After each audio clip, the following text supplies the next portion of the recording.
자복한 십자가에 주 달려 흘린 피 샘물같이 흘러서 죄 씻어 주시네. 값 없어도 다 나와서 내 죄를 고하면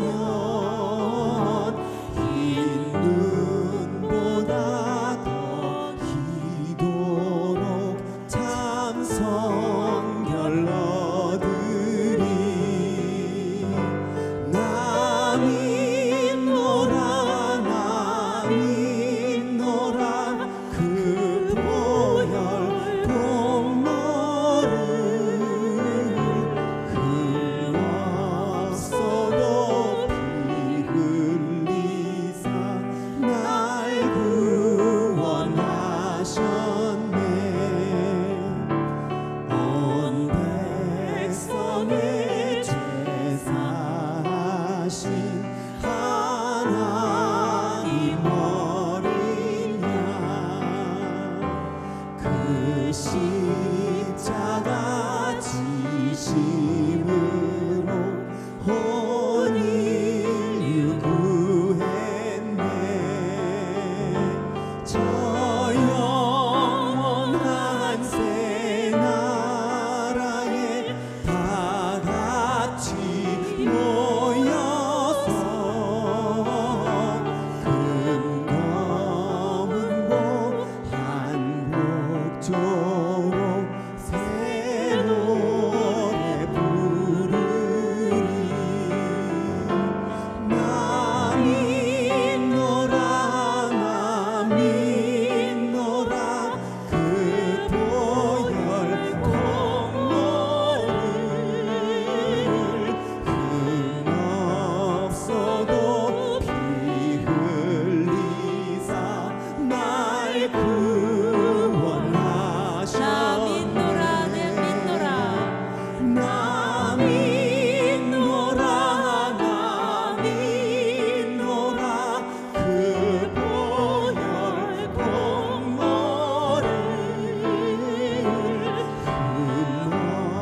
흠없어도 피 흘리사 날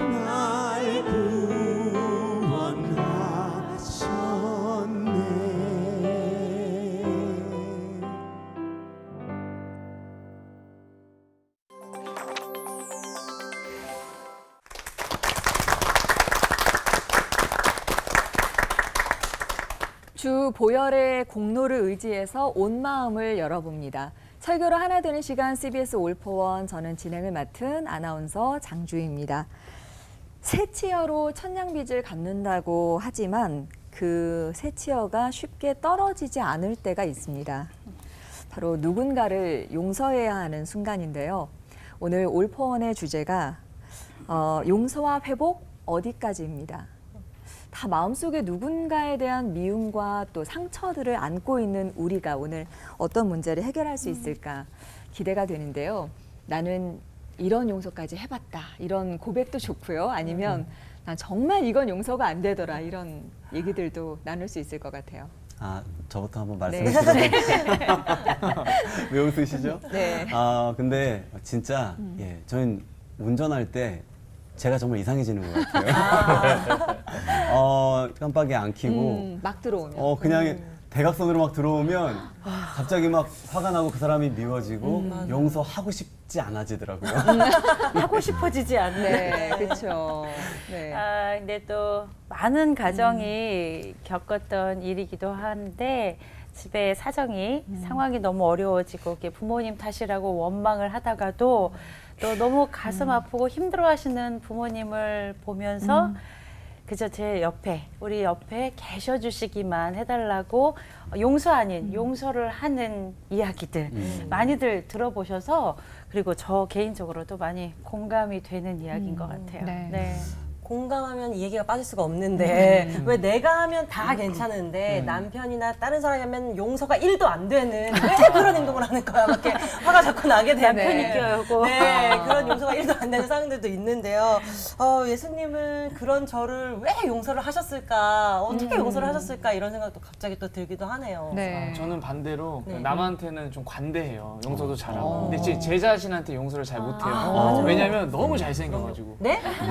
용서가 안 되는데요, 목사님? 여보세요? 갑자기 그러니까 깜짝 놀랐어요. 오늘 이 주먹을 네. 이제 풀어야죠. 아, 그쵸. 설교를 쫙, 들으면서 네, 예, 풀겠습니다. 용서를 한번 해봅시다. 우리가. 네. 아까 약 먹었다고 그랬어요?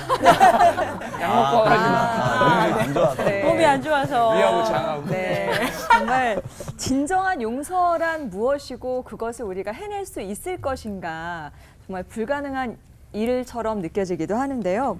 하나님이 우리를 통해서 또 무엇을 원하시는지 이 시간을 통해서 알아볼 수 있을 것 같습니다.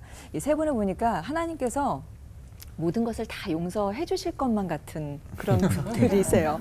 자, 김관선 목사님, 이건호 목사님, 서정호 목사님 오셨는데요. 용서와 회복이라는 주제가 참 풀기 어려울 것 같은데 어떻게 풀어주실지 김관선 목사님부터 부탁드리겠습니다.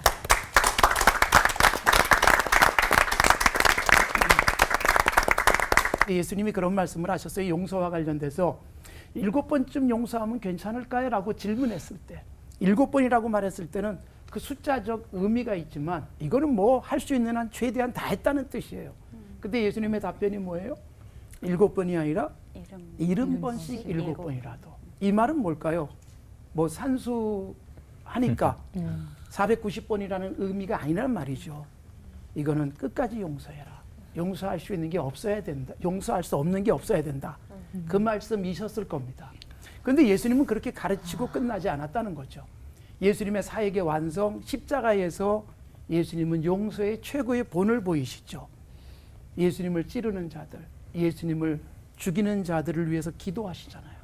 더군다나 예수님을 못 박아 죽이면서도 희화하고 있어요.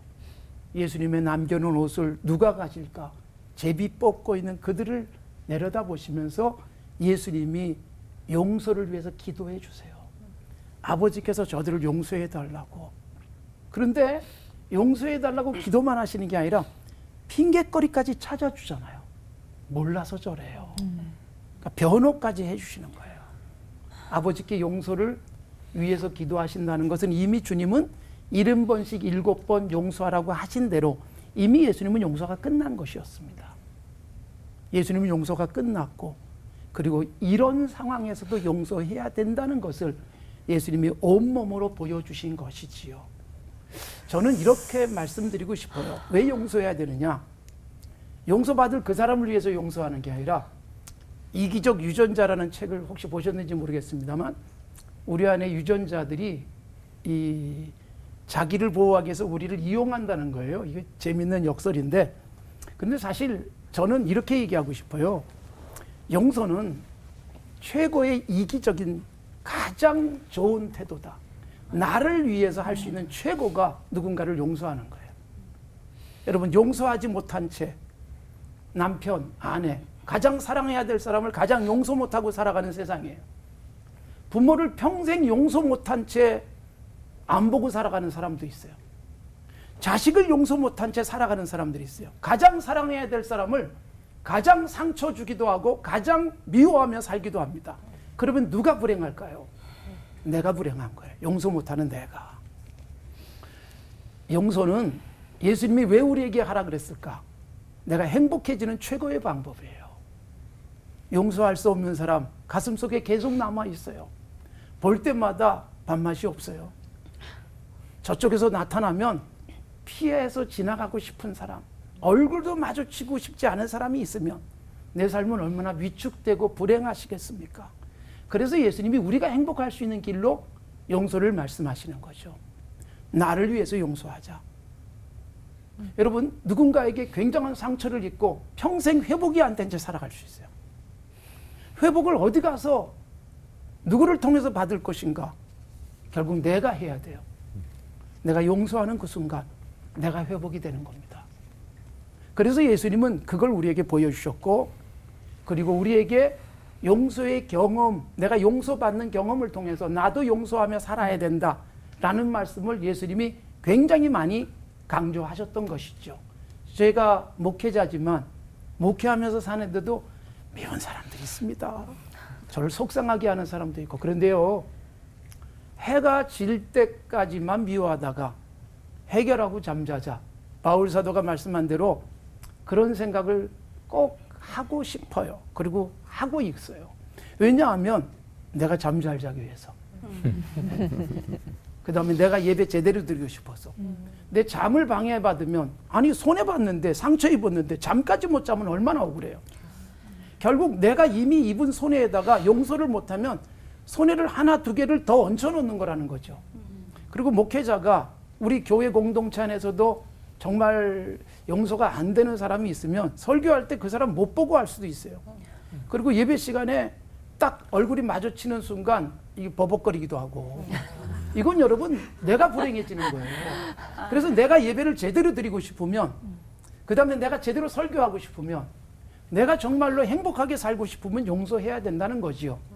집안에서 늘 마주치는데 아내가 용서가 되지 않고 남편이 용서되지 않는다고 생각해 보십시오. 그러면서도 그렇다고 뭐 안 보고 살지도 않아요. 이거 여러분 얼마나 불행합니까? 그래서 저는 용서해야 될 이유, 나를 위해서다. 나를 위한 최고의 처방이다. 내 상처가 빨리 회복되기 위한 최고의 방법은 용서하는 그 순간, 여러분 어떤 약을 바르지 않아도 그 순간 주님이 나를 안아주실 겁니다. 그리고 회복될 겁니다. 용서, 나를 위한 것입니다.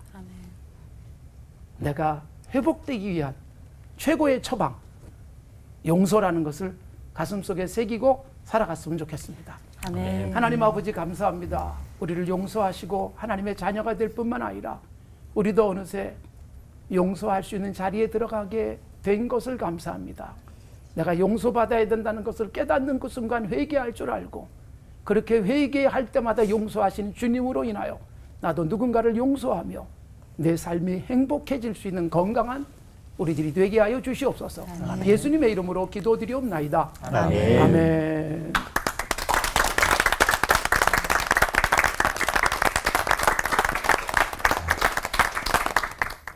우리 김관선 목사님 얘기하시듯이 용서란 말이 헬라어로 아피에미란다는데 석방하다라는 뜻입니다. 또 풀어주다라는 뜻이 있어요. 즉 이게 누구를 석방하느냐? 남을 풀어줌으로 자기가 석방되는 거예요. 오늘 이 감옥에 들어갔다가 자기를 팔아넘기고 오랫동안 자기를 고생시킨 형들을 만난 요셉이라는 사람이 형들을 용서하는 과정이 성경에 기록되어 있는 걸 본문으로 잡았습니다. 용서는 쉽지 않습니다. 뭐 한 번 먹고 해결되는 알약도 없고, 또 어디 가서 안수 한 번 받는다고 갑자기 미운 사람이 집에 갔더니 천사로 보이더라, 뭐 이런 거 없습니다. 용서는 과정인 것 같고 절대로 인간의 힘으로 할 수 없습니다.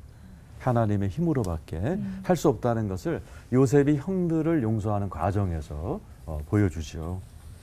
형들이 나타났습니다. 정말 죽이고 싶은 형들이 나타났을 때 요셉의 첫 번째 반응은 엄한 목소리로 대했다라고 되죠. 안 풀렸다는 얘기죠. 그리고 정탐꾼을 몰아서 전부 다 3일 동안 감옥에 집어넣습니다. 그리고 그때 이제 형들이 감옥에서 얘기하는 걸 엿듣습니다. 루벤이 일어나서 이건 우리가 요셉을 팔아넘긴 핏값이다. 자기들끼리 이제 회개하는 얘기를 듣고 요셉이 우는 장면이 나옵니다. 그러나 요셉은 이제 자기도 죽이려고 했던 형들이 자기와 같은 배에서 나온 베냐민마저 죽였을까 봐 확인하기 위해서 베냐민을 데리고 오기를 요청을 하죠. 그래서 베냐민이 왔을 때 베냐민을 이제 그 은잔 사건을 통해서 잡아두려고 합니다. 그때 유다가 베냐민을 데려가지 않으면 아버지마저 돌아가신다는 그 이야기와 함께 유다가 아주 하소연을 하죠. 그때서야 요셉의 오래된 마음이 풀리면서 요셉이 했던 말이 있죠. 하나님이 큰 구원으로 당신들의 생명을 보존하고 당신들의 후손을 세상에 두시려고 나를 당신들 앞에 보내셨나이다. 그런즉 나를 이리로 보낸 자는 당신들이 아니요 하나님이시라. 하나님이 나로 바로의 아비를 삼으시며 그 온 집의 주를 삼으시며 애굽 온 땅의 치리자를 삼으셨나이다. 내게로 가까이 오소서 하고 목을 어금맞고 울고 푸는 과정이 나와 있죠. 용서는 인간의 힘으로 되지 않고 요셉도 얼마나 괴로웠겠어요. 그 형들을 감옥에 넣었다가 뺐다가 또 가장 괴롭혔던 시므온을 인질로 잡았다가 풀어주고 본인이 감옥에 사는 거죠, 사실은. 그러나 기도하면서 하나님의 영으로 충만했던 요셉이 하나님의 그런 깨달음을 통해서 진리가 너희를 자유케 한다고 미움에서 자유케 되면서 그 회복된 12형제를 통해서 이스라엘 민족이 뭐 200여만 명으로 기하급수적으로 들어가는 토대를 만드는 그런 역사가 일어나죠. 저도 제 간증을 잠깐 하려고 합니다. 저는 어머니가 4살 때 돌아가셨어요. 그리고 제가 그 고등학교 때부터 몸에 이상이 왔습니다. 두통, 불면증, 그리고 우라증, 또 소화불량. 그리고 대학 들어가서 더 심해져서 그걸 술로 이기려고 그랬어요. 혹시 캡틴 큐 아세요? 이 캡틴 큐라고. 그 술을 아침에 한 병 사가고 갑니다. 하루 종일 술로 내 자신을 마비시키고 집에 들어가야 그 미운 사람들 그 보지 않고 잘 수 있는 그걸 1, 2년 하다 보니까 어느 날 제 손이 떨리는 거를 친구가 얘기해 줬어요. 그래서 너무 놀라서 제가 병원으로 뛰어 들어갔습니다. 손이 떨리니까 전 내과를 갔는데 의사가 정신과로 보내더라고요. 그 체크업을 다 1시간 동안 해요. 의사의 첫 마디가 이거였어요. 넌 누굴 그렇게 미워하냐 이거였어요. 네 안에는 욕구 불만과 분노로 꽉 차 있어서 네 신경이 거기에 다 사로잡혀 있기 때문에 저한테는 청천벽력 같은 얘기를 했어요. 내가 볼 때는 너 내가 진단서 써주면 군대도 못 가고 결혼 안 하는 게 좋을 것 같고 사회생활을 할 수 없을 것 같다. 그때부터 4봉지의 약을 먹으면서 살았습니다. 그 병원이 기독교 병원인데 용서란 얘기를 한 번도 듣지 못한 채로 그러다가 제가 예수를 믿게 됐어요.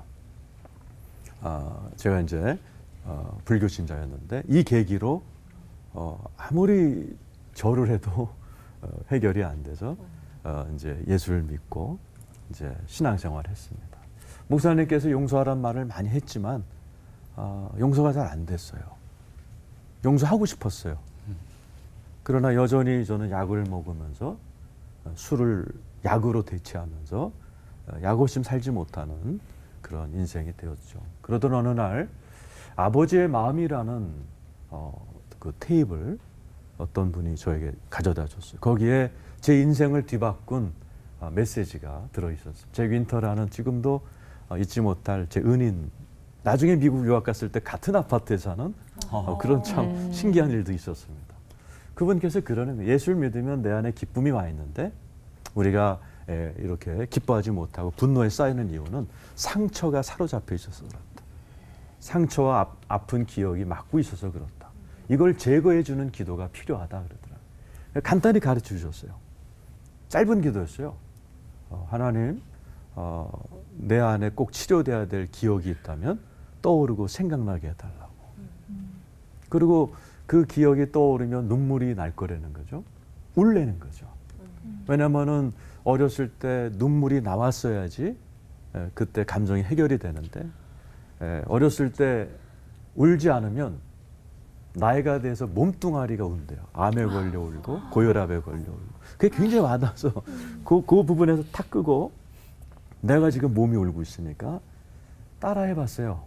하나님, 아픈 기억, 치료돼야 할 기억이 있으면 떠오르고 생각나게 해주세요 하는 순간에 7살 때 기억이 딱 떠오르는 거예요. 우리 아버지가 이제 은행원이셨어요. 우리 아버님도 출근하시자마자 저희 새어머님이 이제 걸레 통으로 제 머리를 탁 때리는 장면이었어요. 그 나도 모르게 이 안에서 그때 그 울컥하는 마음이 확 올라오면서 나도 모르게 울라고 그랬으니까 우리 어머니 울지 못하게 했어요. 내가 울면 재수 없다고 또 맞고 그랬기 때문에 이제 그걸 한참 토해내고 신기하더라고요. 하나님이 다 알고 계셨구나. 그 다음날 또 하고 그 다음날 또 하고 하기를 8개월을 했습니다. 8개월째 되는 어느 날 토요일 기억이 나요. 무릎을 꿇고 기도를 하고 있는데 하나님 아픈 기억 있으면 떠오르고 생각나게 해달라고. 근데 국민학교 3학년 때 기억이 떠올랐어요. 제가 자고 있었습니다. 시계도 기억이 나요. 저는 7시 38분이었어요. 우리 새어머니가 문을 꽉 열고 들어오시더니 제 얼굴을 발로 막 밟으셨어요. 저도 모르게 일어나서 막 울던 장면이었어요. 그때 저도 모르게 그 예수 믿은 지 얼마 안 돼, 2년 됐을 때이기 때문에 저도 모르게 벌떡 일어나서 어머니 방으로 뛰어내려갔어요. 이 안에 그때는 살기가 올라왔어요. 나 저런 어머니를 오늘 어떻게 해야 되겠다. 그리고 어머니 방을 다 때려보기 시작했습니다. 아마 저는 그때 하나님이 개입하지 않았더라면 사건을 쳤을 뻔해요. 어머니가 마침 안개 시장에 가겠죠. 오기만을 기다리면서 소리를 짐승처럼 지르면서 어머니 방을 다 때려부수고 있을 때 제가 난생 처음 하나님의 그런 내적인 음성을 들었어요. 제 이름을 부르시더라고요. 뒤에서. 건호야 건호야 이렇게 부르시더라고요. 보니까 아무도 안 계세요. 근데 느낌이 안 해요. 하나님의 그 음성은 들으면 압니다. 하나님이시구나. 근데 질문하세요. 네 새어머니가 너를 왜 때렸는 줄 아느냐 물어보시더라고요. 그러니까 지금 같으면은 주여 말씀하시옵소서 뭐 이렇게 할 텐데 그때는 상황이 막 때려부시는 상황이라 원래 못된 경상도 여자잖아요 하고 막 그랬어요. 네, 그 죄로 제가 지금 경상도에서 목회하고 있는데 우리 새어머니가 경상도 분이셨어요. 저 때릴 때 막 사투리 나면 씻기 막 치기 핀다 막 그랬던 게 쌓였던 것 같아요. 나도 모르게 말이 튀어나왔어요. 하나님께서 곧장 저에게 하신 말씀이 아니다. 네 새어머니도 상처받아서 그렇다. 하면서 우리 새어머니의 인생이 내 앞에서 쫙 지나가는 영화처럼.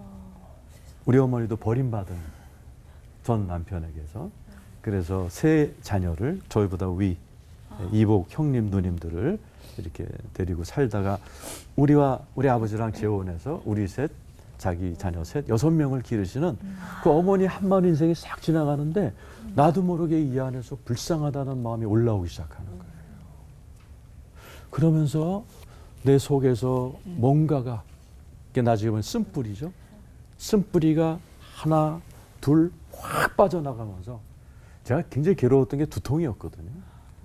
저는 머리 뚜껑 열린다는 말을 그때 체험했어요. 그렇게 아프던 두통이 딱 떠나가더라. 그러면서 하늘로부터 어떤 기름 같고 생수 같은 것이 내 온몸으로 임하기 시작하고 내 배를 통해서 팍 나가는 걸 20분을 체험했습니다. 그러고 나서 저는 숫기가 없어서 우리 새어머니를 어머니 용서합니다. 뭐 이런 얘기 해본 적이 없어요. 근데 그때부터 어머니가 안 미운 거예요. 아니 불쌍해지기 시작하는. 그 제가 이제 은혜를 받아 신학교를 들어가 전도자가 됐어요. 월급 15만 원 받았어요. 근데 그 중에 어머니한테 매달 5만 원씩 용돈을 드렸어요. 용서가 영어로 forgive더라고요. 진짜 용서하면 주고 싶더라고요. 나도 모르게 주고 싶었어요. 계속 월급 타면 갖다 드리고 어느 명절 때 온 일가 친척이 모였을 때 우리 어머니가 저한테 다가오시더니 갑자기 저를 껴안으셨어요. 그러면서 이렇게 얘기하셨어요. 우리 자녀들 중에 건호가 제일 잘릴 거야. 돈 들이니까. 그리고 어머님이 저를 축복하시고 또 예수 믿고 그리고 천국으로 가셨는데 저는 이것을 통해서 정말 내가 용서라는 게 쉽지 않지만 하나님의 은혜와 또 성령님의 도움으로 얼마든지 용서할 수 있고 의지만 있다면 오래 걸린다 할지라도 용서하게 되면 하나님이 주시는 어마어마한 그런 화해와 또 가정의 평안과 그런 땅에서 풀면 하늘도 풀린다는 그러한 사실을 제가 체험했습니다. 여러분에게도 시청자 여러분에게도 이런 놀라운 용서의 은혜가 있기를 축원합니다. 아멘. 기도하겠습니다. 하나님 아버지, 용서가 쉽지 않은 우리가 해야 될 일이지만 우리 주님 함께하여 주셔서 우리의 마음이 눈 녹듯이 풀어지는 은혜가 있게 하여 주옵소서. 요셉이 형들과 화해하며 어깨를 마주하며 하나님 용서했듯이 이 자리에 계신 모든 분들, 시청자분들에게도 하나님 용서의 은혜를 베풀어 주셔서 아버지 온 가족들이 화해하고 용서가 되는 놀라운 은혜가 있게 하여 주시옵소서. 예수님의 이름으로 기도드리옵나이다. 아멘.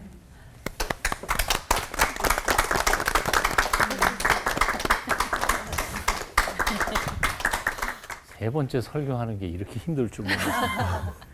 아니 앞에서 다 해버렸는데 나보고 뭐 하라고 한 개는 좀 남겨놓으셨어야 하지 않았을까 하는 생각이 듭니다. 사실은 7번씩 70번 용서하라는 예수님의 말씀, 본문은 그거거든요. 그리고 요셉에 대한 용서도 가장 주 메뉴인데 다 해버렸으니까 전 뭐 해요 이제? 우리가 잘못한 것 같아요. 용서해 주세요. 우리. 사실 이 나이 되고 보니까 용서해 줄 케이스보다는 용서받아야 할 케이스가 훨씬 더 많다는 생각을 해봅니다. 오늘의 주제는 용서의 한계가 어디까지인가 그런 질문이었는데 사실은 뭐 간단히 말하면 한계는 없다는 거죠. 뭐 아까 말씀하셨던 것처럼 7번에 70번, 490번, 그럼 491번 때는 딱 가서 복수해도 된다는 말씀은 전혀 아니니까 무한히 용서해야 된다는 것. 용서가 그렇게 쉽지 않기 때문에 한계를 우리가 얘기하지만 사실은 정확한 답은 한계는 없다는 거죠. 무한히 용서하라. 이것이 주님의 명령이니까요. 이런 질문을 한번 해봐요. 가정에 있어서 부부든지 혹은 부모와 자식 간이든지 가장 필요한 덕목이 뭐라고 생각하세요? 네? 사랑? 부부 간의 가장 큰 덕목, 부모와 자식 간의 가장 큰 덕목이 뭐라고 생각하세요? 사랑이라고 생각하죠? 그렇잖아요. 그러면 사랑의 핵심은 뭐라고 생각하세요? 용서예요. 그러니까 가정에서 가장 필요한 것은 사랑인데 그 사랑의 핵심은 용서이죠. 예수 그리스도께서 십자가에서 우리에게 보여주신 것이 바로 용서이니까요. 사랑이 가장 필요한 사람 또 누구라고 생각하세요? 그리고 용서가 가장 필요한 사람 누구일 것 같아요? 아까처럼 뭐 끼어드는 운전기사? 용서 필요 없어요. 예. 뭐 쫓아가서 나 용서할게. 그럴 필요 없어요. 근데 용서가 가장 필요한 사람 누구냐 하면 부부예요. 그리고 부모와 자식 간이에요. 왜? 상처를 주니까요. 사랑이란 뭐냐? 용서하는 거다. 용서하지 못하면서 사랑한다고 하는 말은 그건 거짓말인 거죠. 용서야말로 신앙의 최고봉입니다. 용서하는 사람이야말로 가장 위대한 사랑을 실천하는 사람이죠. 한 살인범이 미국에서 있었던 일이라고 그래요. 사람을 죽이고는 사형언도를 받았습니다. 그런데 그 주위에 그 형님이 워낙 그 공헌한 바가 크니까 그 주지사를 찾아가가지고 제 얼굴을 보고 제가 이 주위에 했던 일들을 업적을 조금이라도 기억해 주신다면 내 동생 사면장 좀 써주십시오 하고 부탁을 했다는 거예요. 그 동생의 행위에 대해서는 참 용서할 수는 없지만 그러나 그 형님 한 일을 생각하면서 사면장을 써준 겁니다. 사면장을 품에 따놓고 가가지고 이제 자기 동생을 면회를 합니다. 면회를 하면서 동생에게 이렇게 물어보는 거예요. 야, 내가 만약에 사면장을 받고 풀려나갈 수만 있다면 풀려난 다음에 너 뭐 하겠냐? 그렇게 물었더니 동생이 이렇게 말하는 겁니다. 화를 팍 내면서 내 재판장에서 내게 불리한 증언을 한 놈들 찾아가서 다 죽여버리겠다. 그리고 나에게 사형 언도를 내린 그 재판장 죽여버리겠다. 그리고 울분에 타서 그러고 있는 거죠. 형님이 서글픈 마음으로 그냥 돌아서 나왔다는 겁니다. 사면장 품에 품은 채. 어떤 분은 이 글을 인용을 하면서 참 재미있는 결론을 지었더라고요. 하나님께서 만일 내게 베풀어 주실 축복의 놀라운 선물들을 천사에게 보내줬는데 그 천사가 와서 내 마음속에 일어나는 분노와 복수심으로 들끓고 있는 것을 보면서 맥이 풀려서 도로 돌아가는 일은 혹시 없을까 하는 거. 곰곰이 우리 자신을 한번 돌아봤으면 좋겠습니다.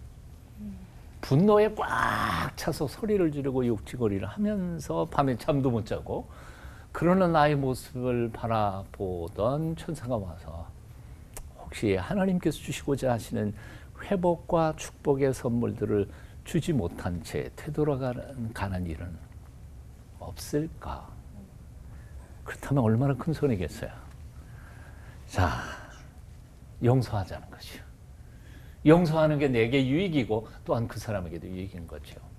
용서 못하는 삶은 몇 배로 나의 인생에 손해를 보게 하는데요. 첫째, 그 사람한테 내가 당한 게 첫 번째 상처 아니에요.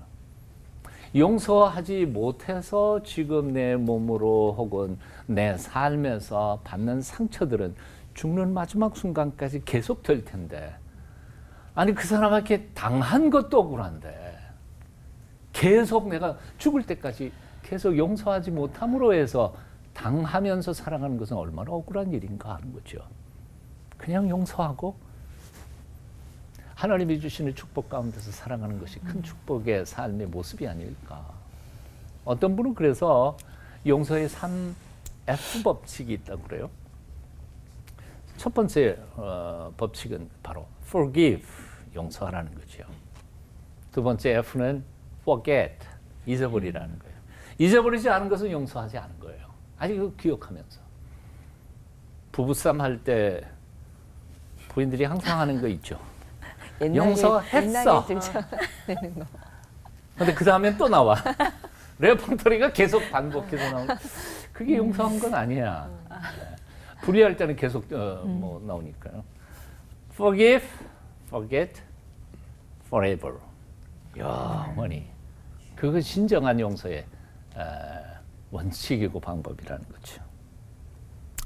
십자가에 달려 죽으신 예수 그리스도께서 과연 한계를 놓으시고 이 정도는 용서 못하겠다 라고 한계점을 정해 놓으시고 우리를 용서하셨다면 우리는 뭐 죽어마땅한 죄인들이었을 겁니다. 그분이 당신이 죽으시기까지 우리를 용서하셨다면 10,000달란트 빚진 자가 바로 우리니까요. 100데나리온 빚진 사람한테 자꾸 갚으라고 소리치는 것조차가 얼마나 부끄러운 일일까. 그냥 용서합시다. 그리고 행복하게 사십시다. 아멘. 그것이 하나님께서 우리에게 주시는 메시지가 아닐까 생각해 봅니다. 기도하겠습니다. 십자가에 높이 달려 죽기까지 나를 사랑하고 용서하신 주 예수님. 그 사랑, 그 용서의 10,000분의 1이라도 우리가 흉내내면서 살아갈 수 있도록 우리의 믿음을, 우리의 마음을, 우리의 생각을 지켜주시옵소서. 예수님의 이름으로 기도하옵나이다. 아멘.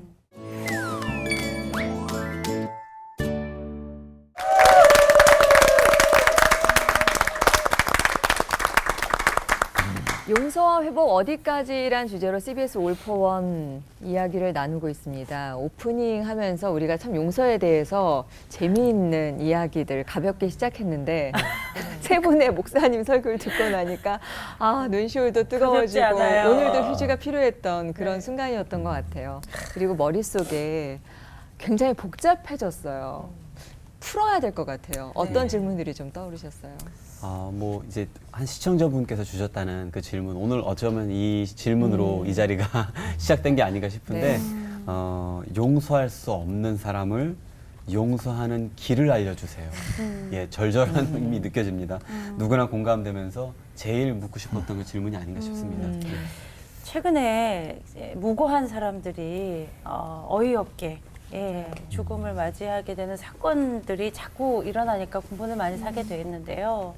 또 영화에도 특히 예수님을 믿는다는 이유 때문에 폭탄 테러를 해서 아들이 죽고 남편도 또 다치게 되는 이런 일들, 사실 좀 우리가 접하고 아는 것보다 훨씬 더 많을 것 같다는 생각을 해요. 정말 그런 사람들을, 내 가족을 다치게 하는, 아무 이유 없이 사건, 사고의 주인공이 돼버리는 이런 일들을 정말 용서할 수 있을까? 그 길이 정말 있을까? 정말 조금은 무겁게, 진지하게 세 분께 좀 질문 드리고 싶습니다. 근데 이게 아까 뭐 이제 아나운서께서도 복잡해졌다 그러기도 하고 뭐 그런데 실제로 복잡한 건 하나도 없는 것 같아요. 간단한 거예요. 근데 순종이 힘든 안 것 돼서. 뿐이지. 그게 안 돼서 복잡하네요. 맞아요. 하나님의 순종이 명령은 어려워요. 분명하지요. 네. 뭐 용서할 수도 있고 안 할 수도 있고는 아니에요. 무조건 하여튼 십자가가 그거니까. 이건 뭐 아주 분명하고 확실하고 복잡한 건 하나도 없어요. 근데 순종하느냐 안 하느냐. 순종하면 축복이고 순종 못하면 순종할 때까지 괴롭고 힘든 거죠. 제 생각이 그렇습니다. 괴로워요. 네. 억지로라도 맞아요. 아까 잠깐 말씀드렸지만 네. 머리는 알고 가르치만을 계속 해보려고 하는데 잘 안 돼서 억지로라도 해보려고 하는 그 과정이 진짜 힘들어요. 그러니까 네. 설교는 쉬워요. 지키고 이렇게 행하는 게 사실 진짜 어렵죠. 네. 이 목사님은 어떠세요? 2015년 6월 달에 사우스캐롤라이나에서 그 흑인 교회에서 몇 달 동안 수요 공부, 성경 공부에 참여했던 백인이 의도적으로 참여한 거더라고요. 수요 공부 시간에 총을 꺼내들고서 이제 흑인들은 미국을 떠나라 하면서 총을 쏴서 9명이 죽었습니다. 놀라운 것은 그 흑인 교회 반응이었습니다.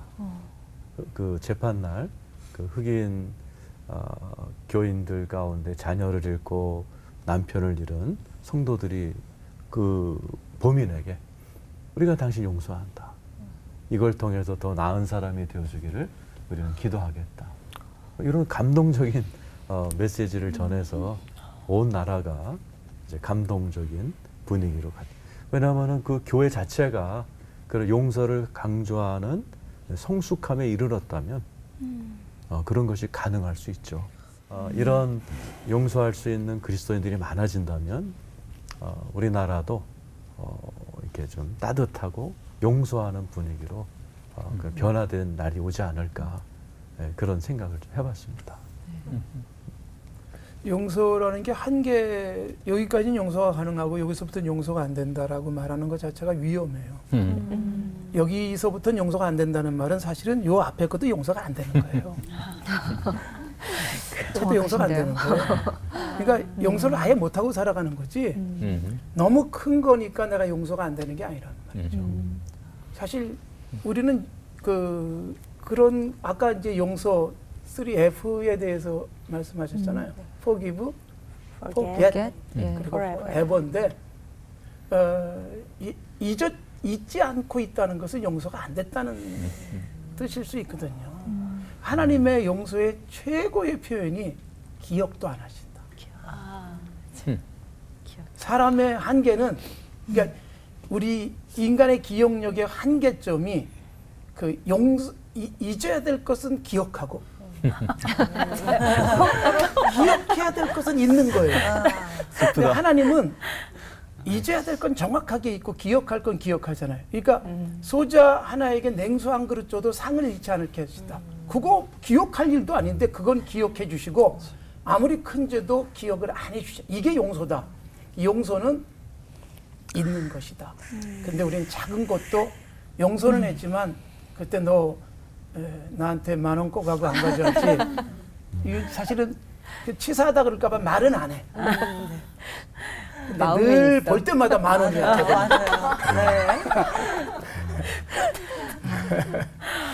참 말처럼 네. 이게 쉽게 되지 않아요. 저희끼리 맞아요. 아까 잠깐 얘기 나누기론 스튜디오 안에서 이제 다 용서할 수 있을 것 같은데 스튜디오 밖을 나가서 어떻게 해야 할까 우리 그런 고민 잠깐 나눴는데요. 아 정말 용서에 대해서 평소 꺼내놓지 못했던 궁금증들 오늘 좀 속 시원하게 털어봤으면 좋겠습니다. 그래서 준비했습니다. 네. 용서와 회복 그것이 궁금하다. 질문 타임. 네, 이제 정말 적재적소로 들어가야 되는 질문 같은데요. 네. 지금 많이 계속 말씀을 해주셨는데 용서를 하고 나니까 미운 마음은 사라졌어요. 근데 이 사람을 사랑하진 않는 것 같아요. 보면 또 생각이 나고 화가 또 나고 이제 그런 경우들이 굉장히 많은데 그래도 용서를 했잖아요. 저는 용서했다는 마음을 가졌는데 이게 정말 용서한 게 맞을까요, 목사님? 김관성 목사님께 여쭤보고 싶습니다. 저는 그 좀 인간적으로 살았으면 좋겠어요. 사실 뭐 완벽하게 용서했다 이러고 말하고 살 수 있을까?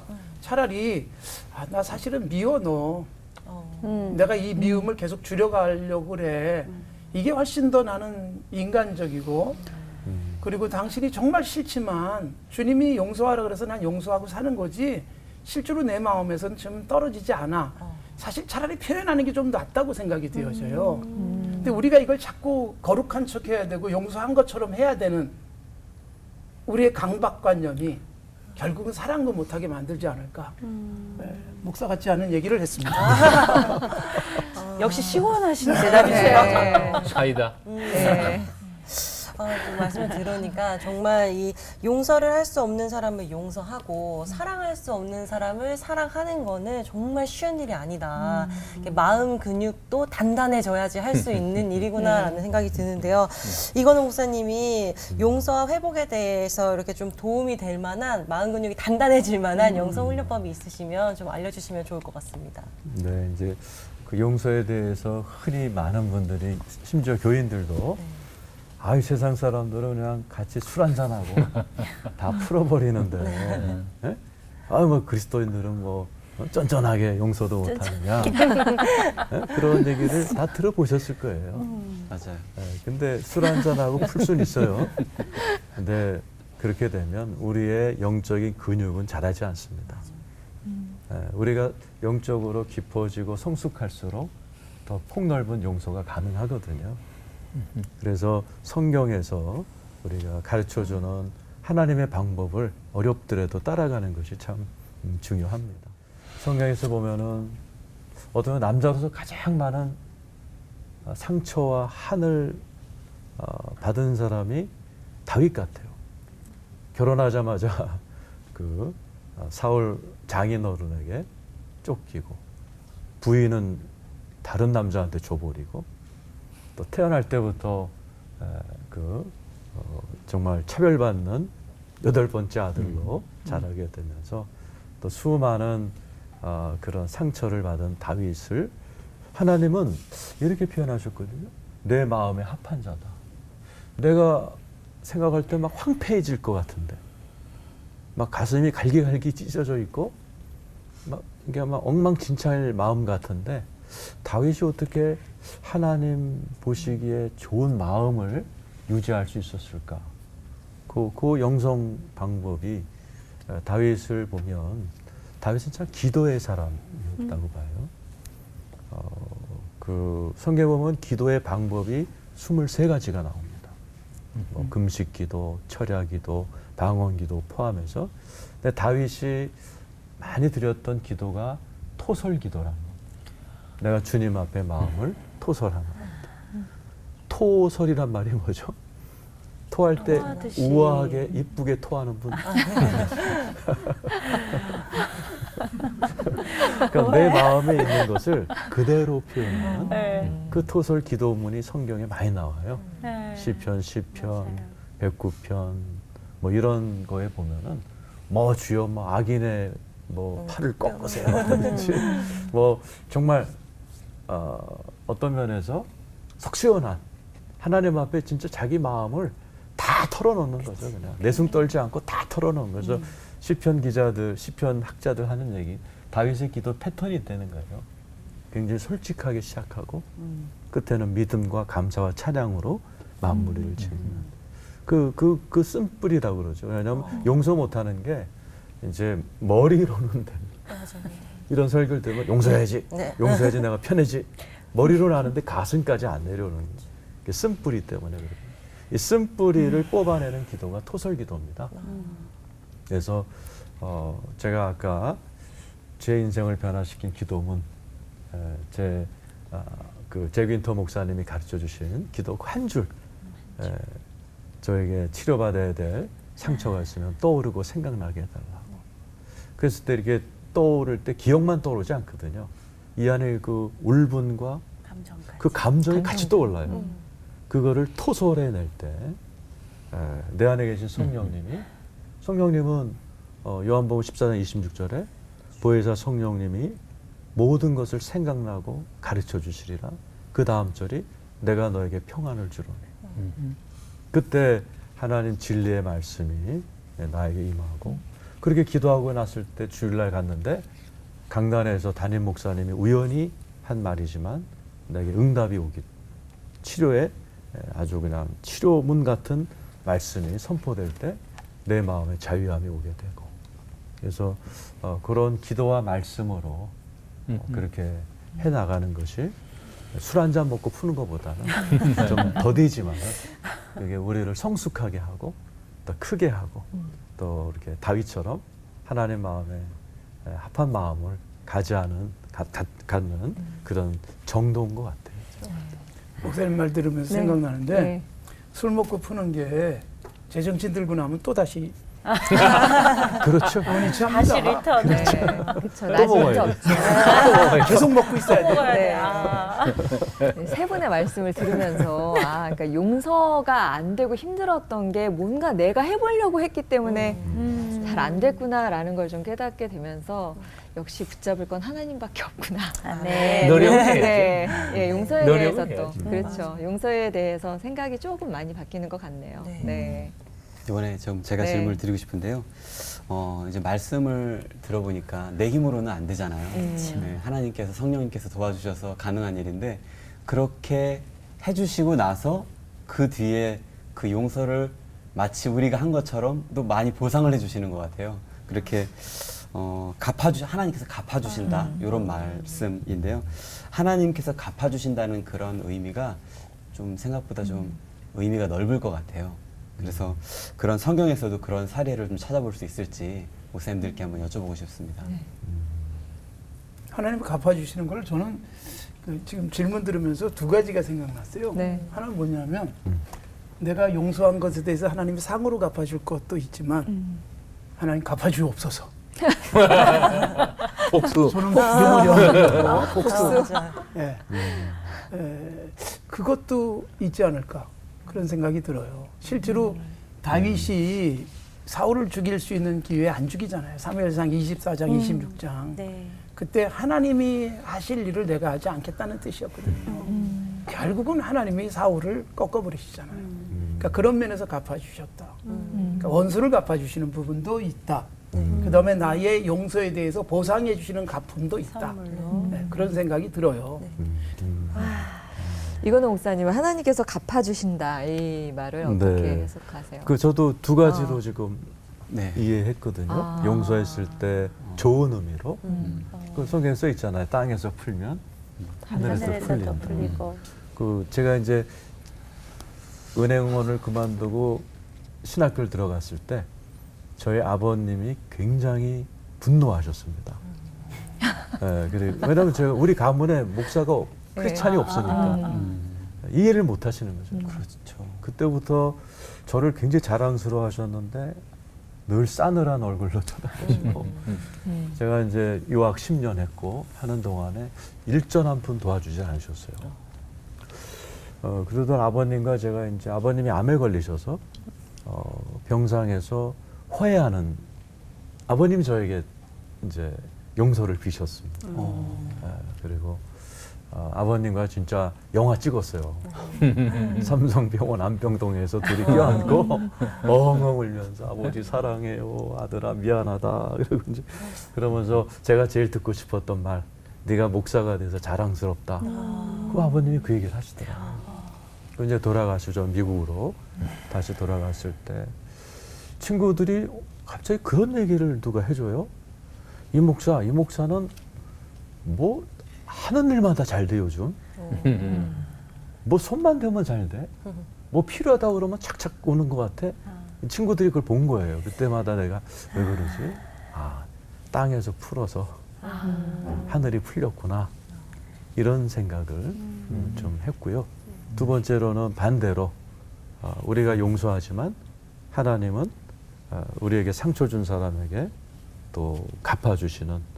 성경에 보면은 그 당시 초대교인들은 다 스테판처럼 용서하며 죽었거든요. 예수님을 본받는 차원에서. 야고보를 죽인 게 헤롯이거든요. 근데 헤롯에게 하나님 무섭게 갚으십니다. 성경에 보면 헤롯이 충이 먹어 벌레 먹어 죽었다 그러는데 진짜로 그 헤롯의 말로가 요세푸스라는 그 역사가의 책에 너무나 리얼하게 헤롯의 말로를 진짜 그 당시에 모든 이스라엘 사람들이 그건 하나님이 갚으셨다. 온몸이 내장은 다 썩어 들어가고 실제로 이 고 안에서 벌레가 나왔다. 거기다 거식증에 걸려서 엄청 먹어대고 그리고 온 내장은 다 썩어 들어가고 나중에 정신질환이 들어서 자기 아들을 죽입니다. 그리고 스스로도 자결을 하려고 하고 그러면서 죽어갈 때 수많은 유대인들마저도 이건 하나님이 갚으신 거다. 그런 역사적인 그런 기록이 있습니다. 오늘 CBS 올포원 주제 용서와 회복 어디까지라는 주제를 잡아봤지만 어디까지라는 말은 빼야 되겠구나. 세 분의 말씀을 계속 들으면서 생각을 하게 됩니다. 오늘 정말 어디서도 듣기 힘든 이야기들을 솔직하게 나눠주신 세 분의 목사님께 큰 박수 보내드리고 싶습니다. 감사합니다.